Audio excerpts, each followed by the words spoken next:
everyone, welcome to Reasons for Roots. My name's Lauren and I'm a homeschool mom to 4 kids, ages 5, 10, 15, and just turned 17.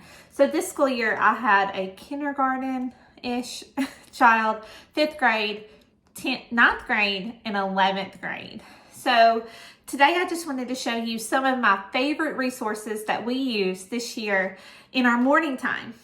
So morning time has morphed for us. It doesn't look exactly like it used to look. I think every year you kind of tweak it and make it your own. And we have really found our groove with morning time this year. So I want to just show you some of the resources that I've used to have our best year as far as morning time goes we've ever had. And this is ages ranging from little kids to older kids. I will say my 5-year-old does not sit through this entire time. He's still too young, too weakly to sit through for 45 minutes or so with us. So this is mainly aimed at my older children.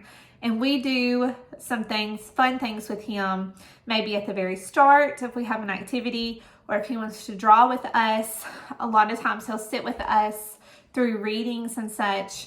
But most of the time, at 5, he still has the freedom. I give him the freedom to come and go for now. Next year, I'm hoping to maybe gradually start him to the habit of sitting with us every morning. Maybe not for the entire time, but that's a habit I'm looking forward to forming next year. So my morning time is Charlotte Mason inspired. So I don't, some people use morning time for games, kind of a warm up to the day. Our morning time is a loop schedule of beauty subjects like artist study, poetry, Shakespeare, church history, that sort of thing. And we also do Bible. So I want to jump into it and show you our favorite resources for morning time. Okay, so let's start with what each child has to come to morning time with. First, they each have their own Bible. We used to use the NIV. Now, since my kids are a little older, they prefer ESV. That's what I study out of anyway. So we have moved to the ESV Bible. Usually all of us have thin line Bibles that we can just grab and quickly use for our school day. So they have their Bibles. They also have their morning menus. So in their morning menus, I just have a pretty cover. Then I will have a date. Sometimes we do this, sometimes we don't. I just think it's important to kind of keep up with the month and the day. And so they'll use a dry erase marker and fill in the date. Then we will have our Bible memory work. I just simply either print it off straight from my Bible Gateway. Usually I do try to make it a little prettier than this, but let's be honest, it's the end of the year. So I just printed it off Gateway, Bible Gateway. And then the poem that they are learning and memorizing, their hymn, which is 2 pages here, and then their Bible, I already said Bible memory work. So that's all for their morning menus. So they will pull off their morning menus and we will work on any memorization that we have for that day. Yes. Okay, so very simple. Everything they memorize is here. And usually I trade out our memory work, our poem they're memorizing for recitation, and our hymn around every 6 weeks. Sometimes the hymn is around every 4 weeks. It just depends. So, but most of this will stay in here for 6-week periods. And then I rotate it out. Okay, so each child has their own menu. And at the start of the year, each had their own spiral bound notebook. And this is the notebook that they would do their copy work in, their scripture copy work. So for Bible, what we did was read through the Psalms this year. I would just read the Psalms that we were on, and then I would assign them 3 or 4 verses. And because they're older, they can handle 3 or 4 verses, and they would just write them down in their notebook. Okay. when we got to the end of our notebooks, I decided to try something else. And I put together a morning binder. So now this is what we're using. We're using our menus and our binders, okay? So they have 3 ring binders and they have 3 different tabs in each binder. When they open up their binder, they will have their copy work, whatever scripture copy work we need to do for that week. That's their first thing. And I make these copy worksheets on worksheets.com. So it's very simple to make your own worksheets here on that website. So just copy work for them of the verse that we're learning. Then they have a tab for hymn. And so they have hymn copy work. And that's only on the days we do hymn. So on Mondays, we do poetry. Tuesdays, we do hymn. Thursdays, we do Wednesday, we do artist study. And Thursday, we do Shakespeare. So each tab, is not used every day. So hymn would be used once a week. Then we have a poetry tab. And for right now, I just have regular lined paper. In the past, we have used much better quality paper, and that's what I'm going to go back to for them to illustrate the poem that I read aloud to them. And then they illustrate that once a week. I'll read it aloud, and they'll illustrate a picture of the poem. And they really enjoy this. So they have a tab for that, and then they have a tab for Shakespeare, which we do like Shakespeare copy work sometimes. Sometimes draw a picture of a scene from the play, just different things, you can do with Shakespeare. So that's their binder that they use now along with their morning menus. So the 3 things my children need to for us to do morning time is they will grab their menus, their binders, and their Bible. A lot of times I have it sitting just out on the table ready for them to go. That's a good way to start our mornings. It's just prepared. And so this is the things that my children need to get going. Now let me show you what I like to use as resources to teach morning time. So these are my top picks of resources. And these are all things I've used this year, but by far they're some of my favorite things I've ever used. So let's just start with hymn study. So for hymn study, this is something that I wanted to do ever since I started homeschooling. I didn't think my older boys would like it. If you have teenage boys and you're worried about them kind of moaning and groaning maybe, or just not enjoying it at all, we had a discussion before the start of the year that they have to trust me as their mom and as their teacher to that I would give them, I'm not going to give them just busy work for them just to check off. I'm going to give them things that I know have benefits. So I just broke down some benefits of all the different things we are going to do in morning time this year. And ever since I really explained to them the benefits of it, I have not got one complaint or one eye roll or any bad attitudes from my teenagers. They are totally involved and they seem to enjoy it. And I want to give them credit because they never were disrespectful or ugly to me about it. I wouldn't even say their attitudes were bad. I could just see some resistance when I mentioned things along the lines of what I'm going to be showing you. That's when we sat down and had a discussion because I could see that might be a problem coming up. So if you have teenagers or boys in general, and you think they wouldn't enjoy it, sit down, have a conversation with them about the benefits for you for doing some of these beauty loop subjects. So hymn study. So I started with, of course, Then Sings My Soul. I think everyone who has a morning basket and does hymn study has this book. You've probably seen it recommended before. It's a phenomenal book. It's been sitting on my shelf for years, literally years, until this year. We pulled it off and we have really enjoyed going through the hymns and using this book that gives you a biography of the hymns. This has really made the hymns come alive for us. But something that I have found that has been phenomenal is Hymnody. Hymnody. Hymnody. Hymnody. This is a free resource online. She also has an Etsy store where you can buy a whole bundle of hymns and the resources that she has listed out for you with those hymns for only $8. That's what I did. I wanted to support, a homeschool mom who has a little Etsy store there. So I bought the bundle, which comes with a printable of the hymn that you can put in your children's morning binders or menus. Then it comes with a biography story. So it really breaks down the lyrics. So with Then Sings My Soul, it's more of like a biography. But with Happy Hymnody, this resource, she breaks it down for you.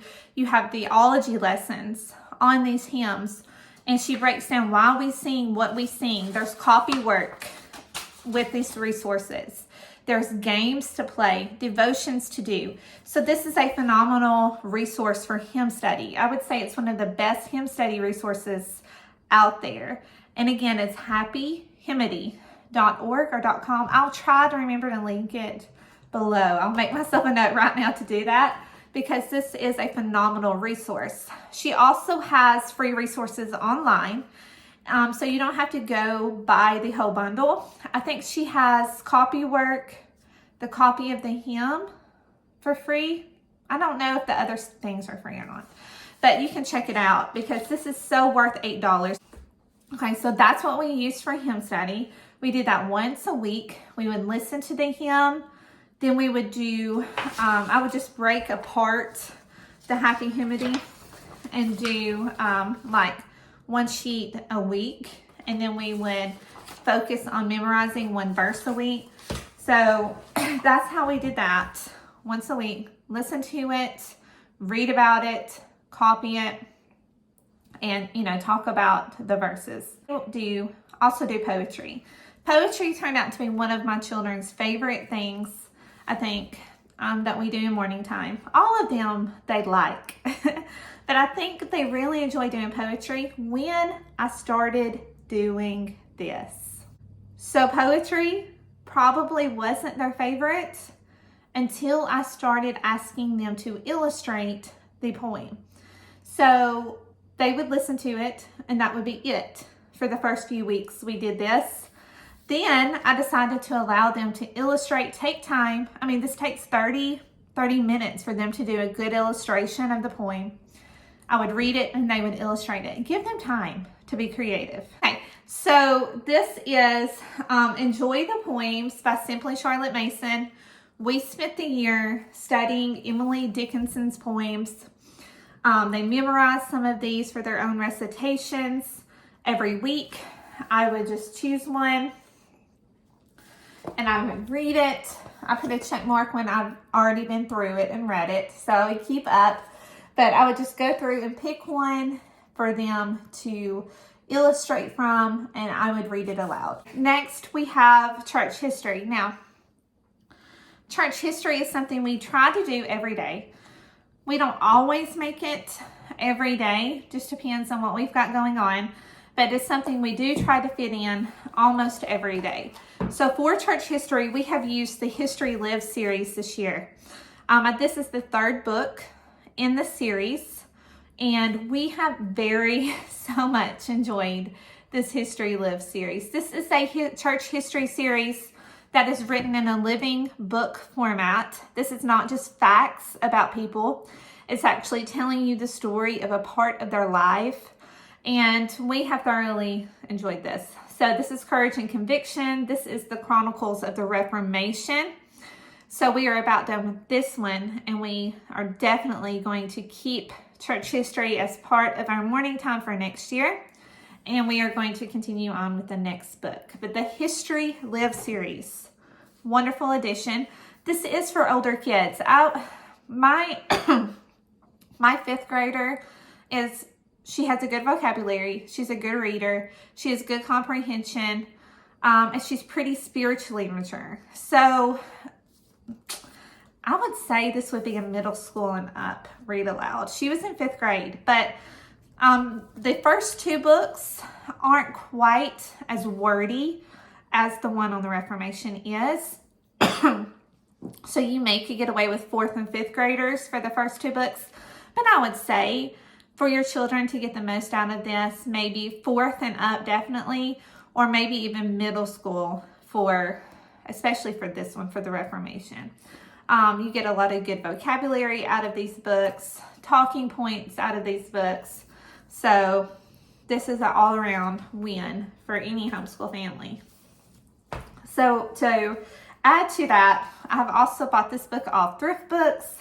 It is Scenes from Church History. So sometimes I just pull out one of the stories out of it. It is not as in-depth in that it's not written in a living book format. It does tell a story, but it tells it from a third-person narrative instead of... All right, next we have Tales from Shakespeare. Okay, so we did Shakespeare once a week. This is Charles and Mary Lamb. So this is an adapted book for children. It says ages 10 and up. Okay, so my daughter is 10, and I also read it to my high schoolers. So I would just take 2 weeks, 2 days to read through one of Shakespeare's plays. This is something they have grown to love. At first, they had a lot of questions about the vocabulary of Shakespeare, about the plots that he chose to write about. But this has opened up to some great discussion, and it's a great vocabulary enhancer. So this has turned out to be one of my favorite things we do, is to read aloud Shakespeare, because I love how engrossed my children get into the story and how bought in they are as we finish reading through the plays. And last but certainly not least is our artist study. So for our artist study this year, we use Simply Charlotte Mason's picture study portfolios. We did Leonardo da Vinci, and we also did Michelangelo. So we were able to fit in 2 artists, and I probably could have squeezed in a third because we have been done with Michelangelo for a few weeks now. But I thought 2 was enough and not to overwhelm them this year. Maybe next year we'll do a little more for our artist study. But we did this once a week. And we would pull out the picture very simply. And then you will open up the teacher's guide or the portfolio book. You would find the picture you're looking at, and then you would read about it to your children. We would talk about it, and then I would display it in our kitchen for us to look at and enjoy the rest of the week. So very simple, but very thought-provoking, and we really enjoyed this as well. One thing that I have that I don't really schedule, I just kind of plan, and I have to look at the weather, is our nature study. So with nature study, I always plan to do it on a day when we're not overly scheduled, on a day when we're more relaxed and the weather is nice. So sometimes we get it done in a week, sometimes we don't. It's one of those things that I do want to do a better job of next year, but nature study is one that we have tried to make a priority, but like I said, it depends on the weather and our schedule. So at least twice a month, if not more than that, we do our nature study and our nature walk. So we have used Exploring Nature with Children, which I don't have it in front of me because I just look at it on my phone because I just bought the PDF. So we do Exploring Nature with Children. I do the lesson with them. We look at the poem, at the art print, then we'll go on our nature walk and do the activities. Then we will come back and we will maybe look at our nature guide here, the Nature Anatomy book. And they use this kind of as an idea just to sketch and to draw whatever we saw. We just kind of use this as accompaniment to our nature study. What we do with that is we just go out in nature and we observe whatever it is that we are scheduled to observe through exploring nature with children. And then we will come home and we will do our sketching in our nature notebooks. Now, I used to try to do the sketching in our nature notebooks while we were out in nature, and it didn't work so good, okay? Children were distracted. We had, kids wanting to throw acorns. We had kids in the water. I just decided to enjoy the nature while we were in it, then come home and do our nature notebooks. And that has worked very well. That's much better. We do that lesson in the mornings. If I know I'm going to do the nature walk that day, we go ahead, we talk about it, and then we get into our daily schedules. Because if we don't go ahead and do it, then I may get tired.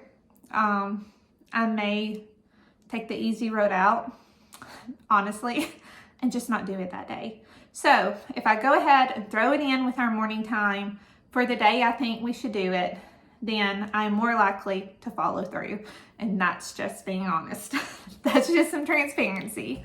So there's the majority of our beauty loop resources that we have used this year. But by far, some of our favorites are not the books, are not even something physical that I have in my hand. It is things that we have through media resources like World Watch News. My teenagers love World Watch.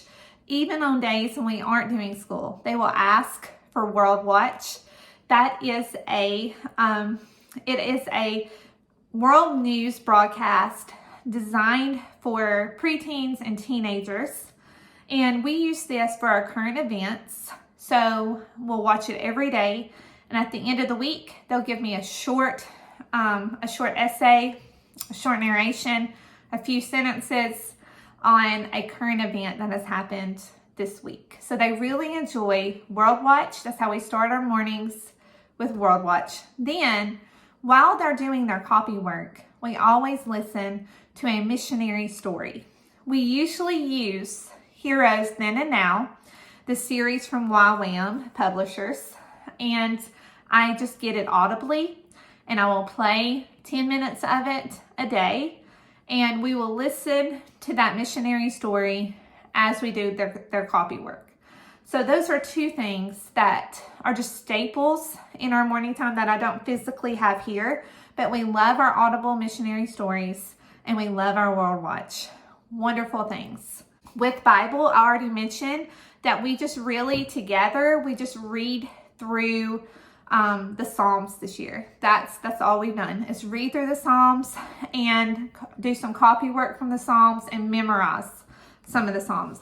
Sometimes I will add in a little devotion book. And so that has been great for us, just to read through the Psalms together, memorize the Psalms together, maybe do a little bit of devotions here and there, but not overwhelm them with a theology and doctrine course during our morning time. They each have their own Bible times where they get more into theology and doctrine or apologetics. Okay, they do that separate, but together we just read through and do our memorization and maybe a little devotion that fits us all. And I also do our character training cards. Our Character Matters cards. Got these from September and Company. And we will just quickly go over the verse for our character card. And we stay on one character card each week. And we go through the whole list here. We take the whole week to go through the list. That's it. That is my favorite resources for morning time, Charlotte Mason inspired. I hope you enjoyed this video. If you did, I would love to hear from you. Leave a comment below. I would love for you to subscribe. I have a lot of new followers and I'm so thankful. I cannot tell you how thankful I am that you've taken the time out of your busy day to watch my videos. I'm super thankful for your support. So if you're not subscribed, I would love for you to subscribe. Hit the like button. Tell me you're here and tell me you're a new subscriber. I would love to introduce myself to you and get to know you a little better. But until next time, bye.